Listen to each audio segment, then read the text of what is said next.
In today's video, I'm going to show you how to export a video without black bars using HandBrake, and I'll also explain why you might still see empty space in the folder preview even when the bars are actually gone. This is a super useful fix if you're trying to clean up a video for YouTube, social media, or just a more professional looking export. If this helps you, make sure to hit like and subscribe for more easy video editing tutorials. Alright, let's jump in.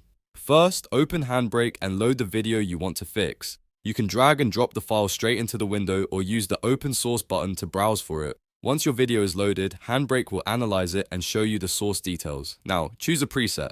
Any preset will work as a starting point, so don't worry too much about picking the perfect one right away. The preset just gives you a base configuration that you can adjust before exporting. Next, go over to the Dimensions tab. This is the important part because this is where you control cropping. In the cropping section, change the setting to automatic. HandBrake will detect the non-active pixels around your video and trim them away for you.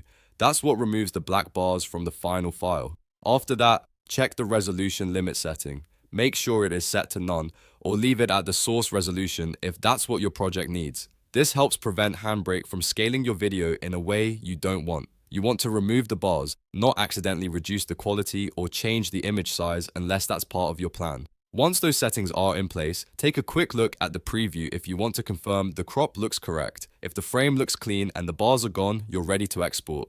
Now click Start Encode and HandBrake will begin processing the video with the black bars removed. When the export is finished, go to the folder where the file was saved and play it back. Here's the part that can confuse a lot of people. Sometimes you may still notice empty space in the folder preview or in the player window, and it can look like black bars are still there, but that does not always mean the bars are in the actual video file. A better way to check is to look at the thumbnail of the exported video or open it in a proper video player and inspect the actual frame. In many cases, you'll see that the black bars have been removed from the real file, even if the preview makes it look like there's still space around the image. So if the thumbnail shows a clean frame, that's a strong sign the export worked correctly. So to recap, load your video into HandBrake, choose any preset, go to the Dimensions tab, set cropping to automatic, make sure resolution limit is set to none or the source resolution, and then start the encode. That's the easiest way to export a video without black bars. If this tutorial helped you, please hit the like button, subscribe for more helpful software guides, and I'll see you in the next one.